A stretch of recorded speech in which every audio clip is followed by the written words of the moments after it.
O Ministério Apostólico De Volta à Palavra apresenta De Volta à Palavra, com o Bispo Alexandre Rodrigues. Uma voz profética, preparando o caminho para a segunda vinda de Cristo. Voz do que clama no deserto, preparai o caminho do Senhor.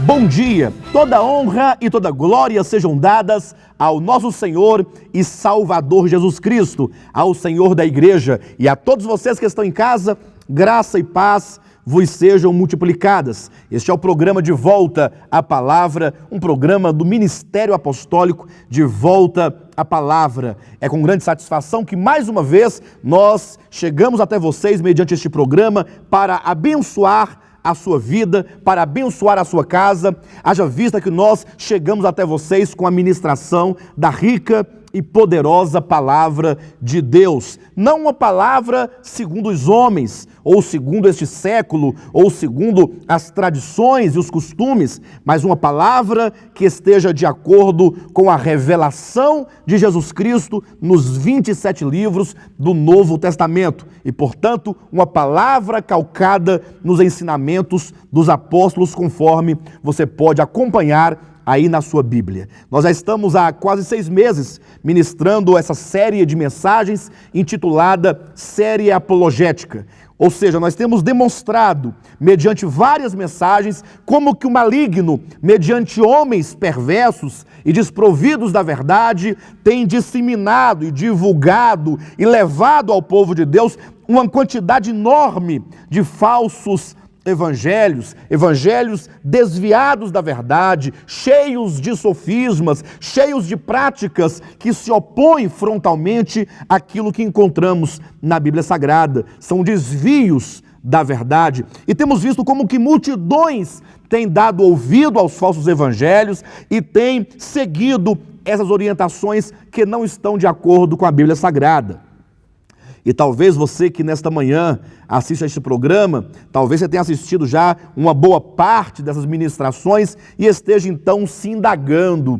Ora, se tudo isso que foi aqui demonstrado mediante essas ministrações não é a vontade de Deus, então o que é a vontade de Deus? É uma pergunta que cada cristão sincero e verdadeiro precisa fazer. O que é a vontade de Deus? Para que você possa ter essa resposta, você terá que voltar os olhos e o coração para a palavra de Deus. Eu sei que eu falo nesta manhã para milhares de pessoas que estão cheias de conhecimento, porque ao longo de anos você foi ministrado por muitas palavras, por muitas doutrinas.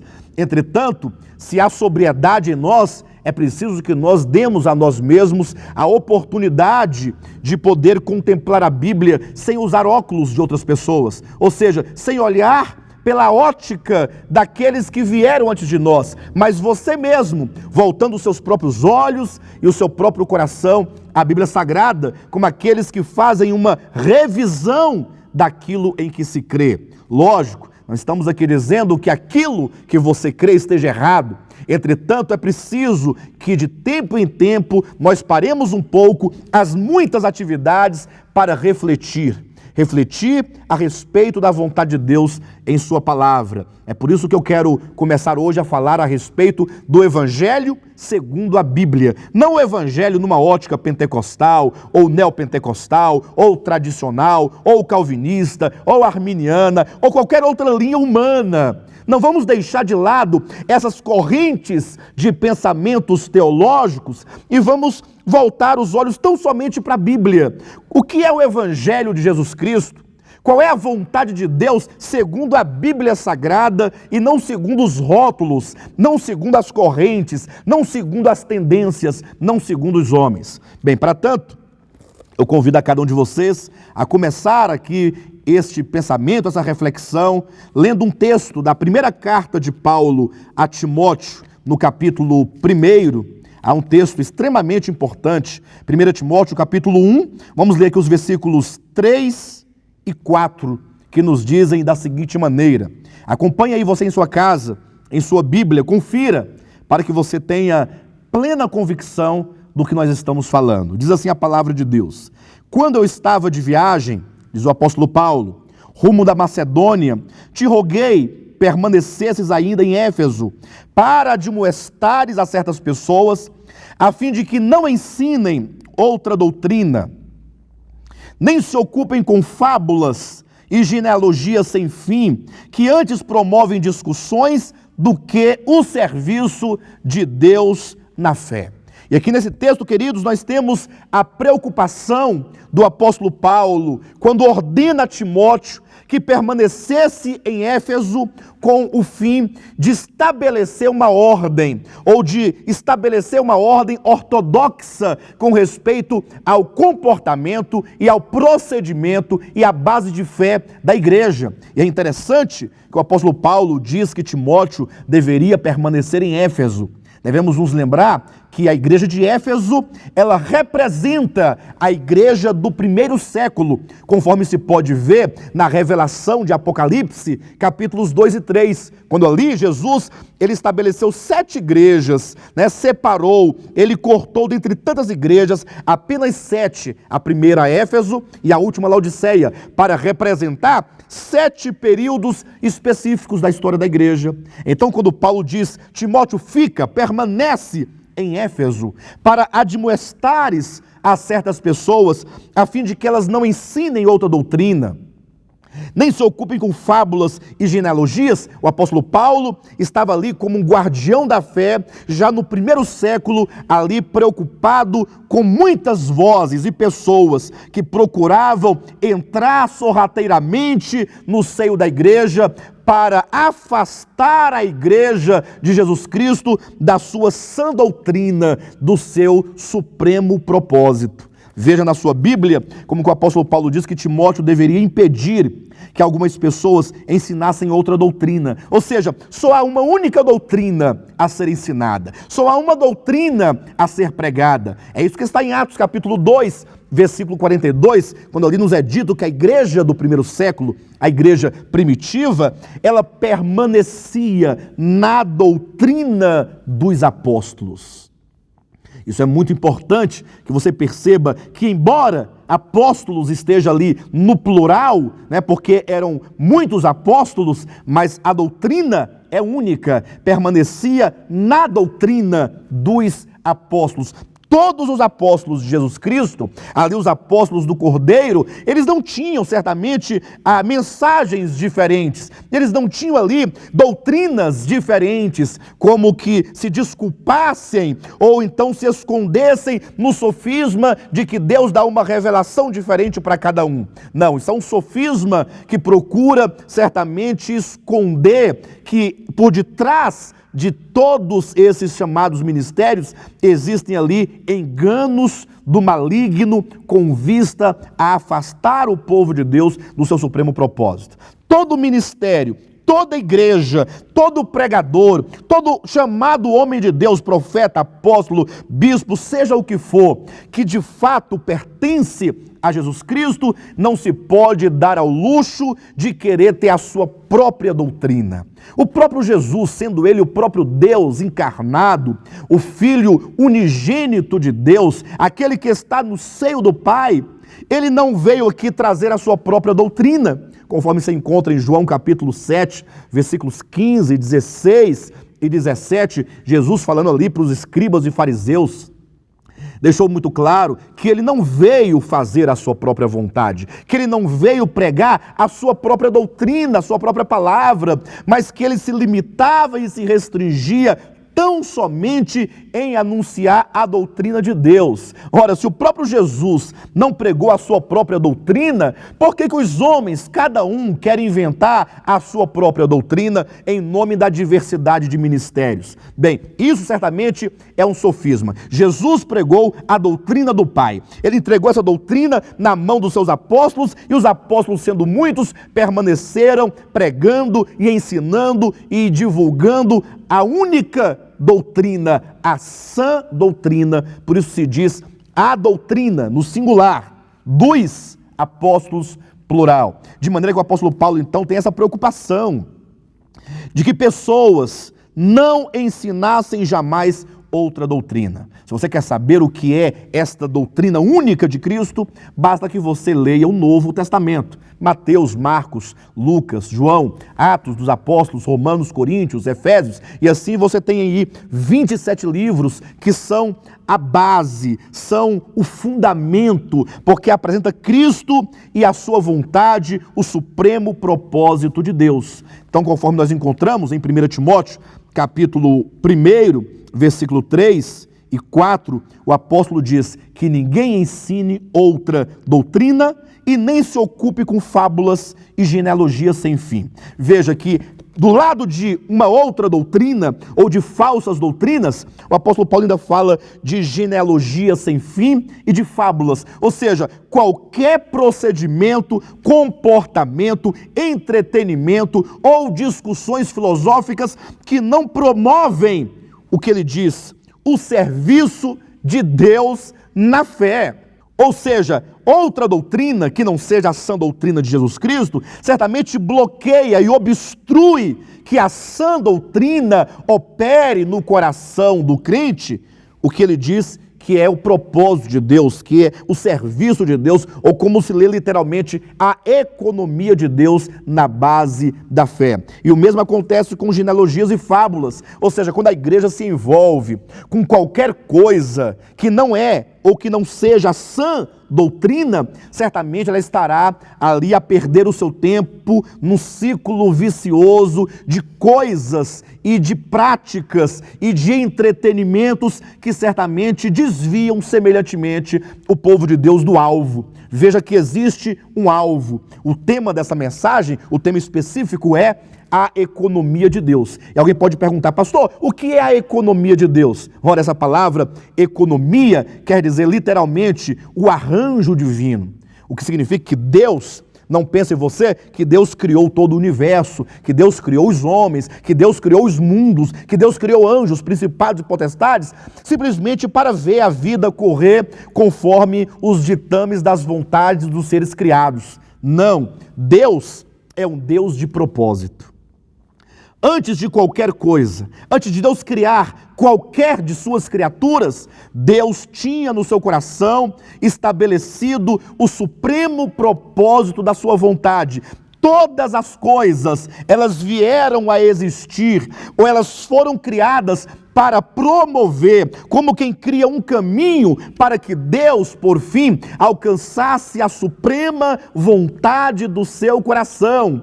Nesse sentido, cada crente, cada servo de Jesus Cristo, cada pessoa que de fato ama a Deus e a sua palavra, precisa perguntar desde o primeiro momento de sua conversão. Uma vez que você se converteu a Jesus Cristo, tornou-se um servo de Deus, você tem que se perguntar: qual é a vontade do coração de Deus? E talvez você fale assim, pastor, mas e Deus tem vontade? Eu sempre pensei que nós devíamos ir para a igreja ou buscar as coisas referentes a Deus para que Deus pudesse realizar a nossa vontade. Porque eu tenho ouvido as pregações dizendo que Deus satisfará as vontades do seu coração. Qual é a vontade do seu coração? Mas eu nunca ouvi dizer que Deus tem a sua vontade. Ora, veja na sua Bíblia, Efésios capítulo 1, veja o que o apóstolo Paulo nos diz claramente aqui nessa epístola, capítulo 1, versículo 9 e 10, que nos diz: desvendando-nos o mistério da sua vontade, segundo o seu beneplácito que propuseram em Cristo, de fazer convergir nele, na dispensação da plenitude dos tempos, todas as coisas, tanto as do céu como as da terra. Não está aí na sua Bíblia que Deus, nessa dispensação da graça, nessa dispensação da nova aliança, Ele nos desvendou o mistério da sua vontade? Ora, Deus tem uma vontade. Eu quero apelar para o seu coração, meu irmão. Quero apelar ao seu coração, minha irmã. Você que é um servo de Jesus Cristo, pare por um momento, olhe para a Sagrada Escritura e com um coração de adoração e também de oração, que você busque compreender na face de Deus o que significa a suprema vontade do coração de Deus. Qual é a vontade do coração de Deus? Para que você, como um servo de Cristo, possa se dispor a servi-lo segundo a vontade dele, como aqueles que procuram cumprir a vontade do coração de Deus. Deus é um Deus de propósito. Abra sua Bíblia no livro de Romanos. Veja o que a Bíblia nos diz claramente. Romanos capítulo 8. Há um texto maravilhoso. Diz assim no capítulo 8, no versículo 28, 29 e 30, como que o apóstolo Paulo nos fala a respeito dessa vontade de Deus, deste propósito de Deus e como que nós fomos chamados para realizar esse propósito. Leia. Sabemos que todas as coisas cooperam para o bem daqueles que amam a Deus, daqueles que são chamados segundo o seu propósito. Você nesta manhã que assiste a este programa, que ouve a esta palavra, você é alguém que ama a Deus? Você se entende como alguém que foi chamado segundo o propósito de Deus?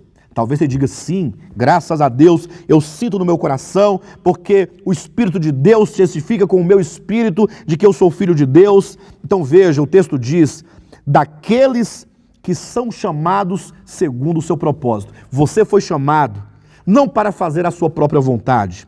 Você foi chamado não para ficar rico, como se ouve dizer comumente em muitos programas de televisão, que Deus te chamou para te encher de riquezas, te encher de carros, né? Como nós ouvimos recentemente alguém dizer que assim como um homem apaixonado enche a sua mulher de presentes e de riquezas e de anéis de ouro e de brincos de ouro, assim também Jesus quer encher a sua noiva, a sua igreja, de bens e riquezas materiais. Veja, essa não é a voz do Espírito Santo, não é a voz da palavra de Deus, essa certamente é a voz do dragão que procura conduzir o coração dos filhos de Deus para essa terra, para as coisas passageiras e efêmeras deste mundo, enquanto que a vinda de Cristo está às portas.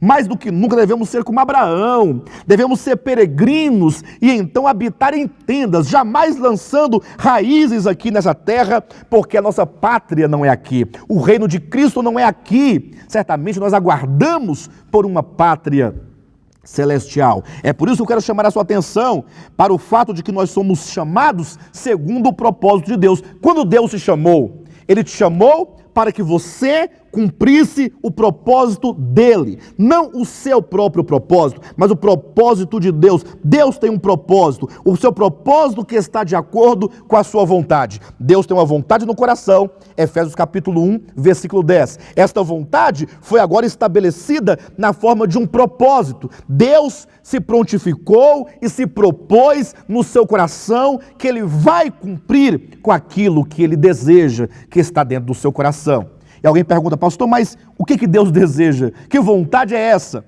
Veja, versículo 29. Porquanto aos que de antemão conheceu, também os predestinou para serem conformes à imagem de seu Filho, a fim de que ele, o Filho, seja o primogênito entre muitos irmãos. Veja na sua Bíblia, meu querido irmão, que é dito que o Senhor, que de antemão nos amou, porque o termo que conheceu quer dizer que ele nos amou afetivamente, ele nos amou com um amor eletivo, de tal maneira que então ele nos predestinou antes da fundação do mundo. Você pode confirmar em Efésios capítulo 1, versículo 4, que antes da fundação do mundo, o Senhor já havia nos amado, já havia nos separado e já havia predestinado o nosso fim, de maneira que ele nos predestinou para que nós, os chamados segundo o seu propósito, fôssemos então conformados à imagem do seu Filho primogênito, para que o seu Filho primogênito fosse então o primeiro entre muitos irmãos. Considere isso em nome de Jesus Cristo.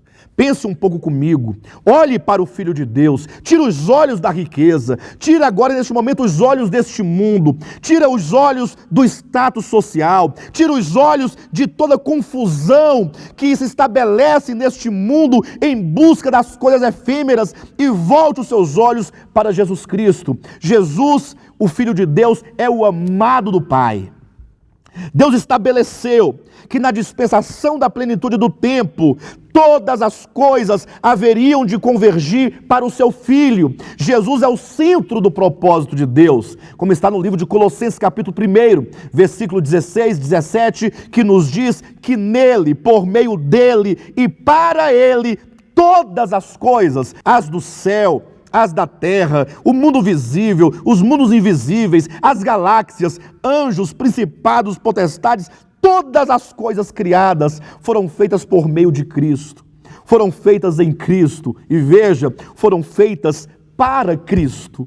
Igreja de Jesus Cristo, volte os seus olhos para essa pessoa maravilhosa que é Jesus Cristo, porque Ele é o amado do Pai, Ele é o centro da vontade de Deus, de maneira que na dispensação da plenitude do tempo, todas as coisas dos céus e da terra e debaixo da terra, todo o universo irá convergir-se para Ele, e Ele então será a centralidade e a universalidade de todas as coisas.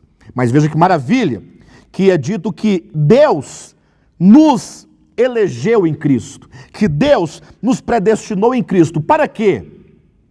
Olha que grandeza, Ele nos predestinou para que nós pudéssemos ser conformados à imagem do seu Filho.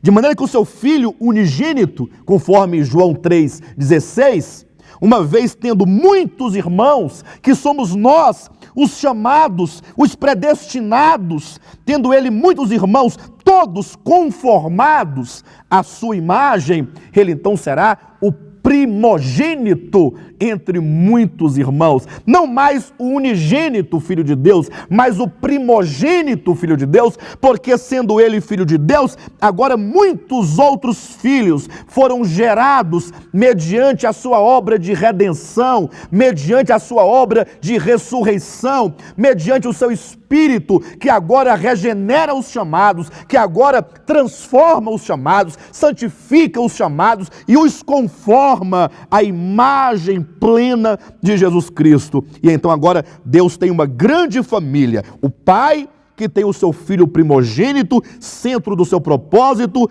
entre muitos outros irmãos, e agora entre muitos outros filhos nós temos a família de Deus. Deus está edificando, esta família que é a igreja, de maneira que a vontade de Deus não está em abençoar temporariamente, com riquezas efêmeras e passageiras, o seu povo, ainda que, de certa maneira, Ele pode fazê-lo conforme a sua vontade, conforme a nossa necessidade e a nossa busca e, sobretudo, a vontade dEle, porque a nossa vontade não pode jamais suplantar a vontade de Deus. Mas se Ele deseja nos abençoar temporariamente, glória a Deus. Entretanto, não é esse o alvo da igreja. Há muito a igreja de Jesus Cristo perdeu o alvo da sua vontade. Há muito a igreja de Jesus Cristo, ela está ocupada com um tanto de afazeres. Talvez poderíamos ilustrar com o caso de Marta, quando ali diz em Lucas capítulo 10 que Marta e Maria, elas tinham ali a presença de Cristo em sua casa. Marta, ela estava ocupada e preocupada com muitas coisas para Jesus Cristo. Ela dizia, talvez pensasse no seu coração, ora, eu quero preparar muitas coisas para Jesus, fazer muitas coisas para Jesus Cristo. Talvez ela tivesse ali uma boa intenção.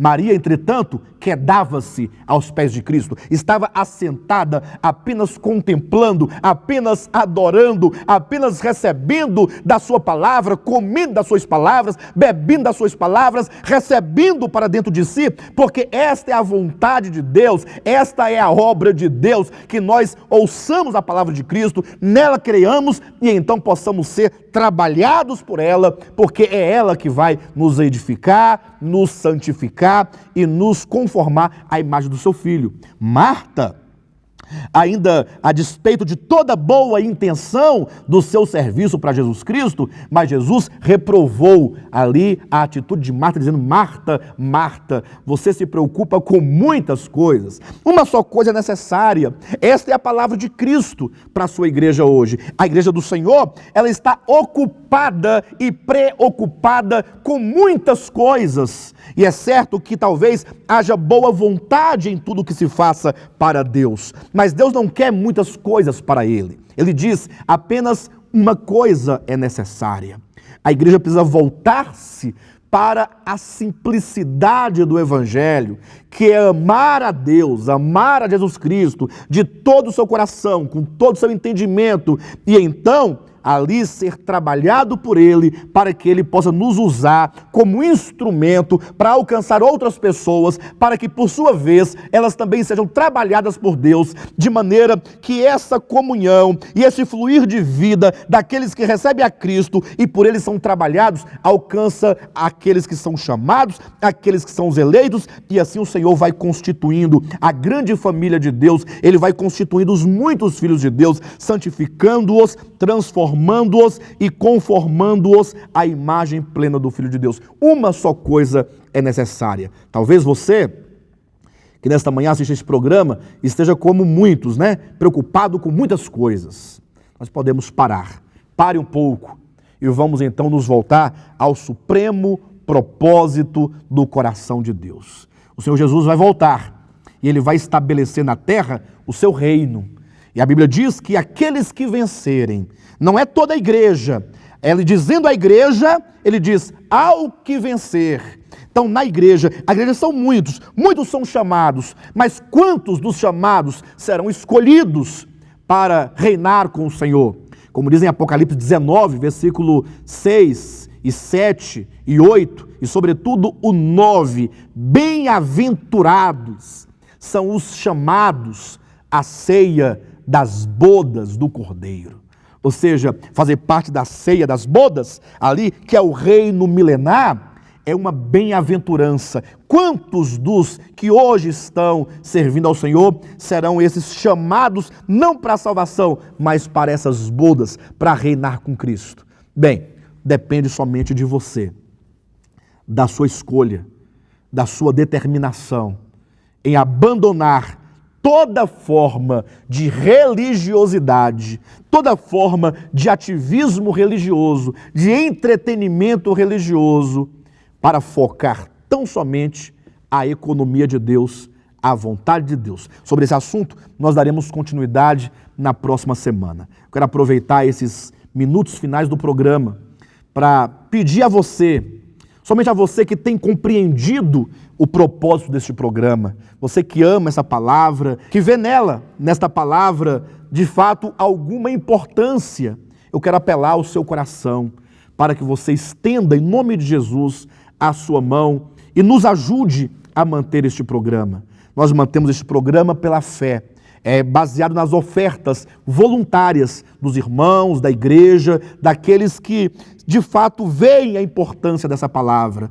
Então, em nome de Jesus, visite o nosso site devoltaapalavra.com e ali você vai encontrar, no lugar de doações ou de ofertas, um campo em que você poderá efetuar uma oferta para abençoar este programa e ajudar a mantê-lo. Ali você vai encontrar certamente várias maneiras. Você poderá fazê-lo por meio de cartão de crédito, ou por meio de transferência bancária, ou depósito bancário, de acordo com como ficar melhor para você. Oferte aquilo que o Senhor colocar no seu coração. Não seja coagido e não tenha medo e não o faça por uma obrigação carnal ou ameaça de homens. Mas veja em tudo isso a graça de poder participar da ministração dessa palavra e do estabelecimento do reino de Deus. Deixa Deus te usar, em nome de Jesus. Estenda a sua mão e assim você estará ajudando muitas pessoas, a sua semelhança e a minha semelhança, a entrar em contato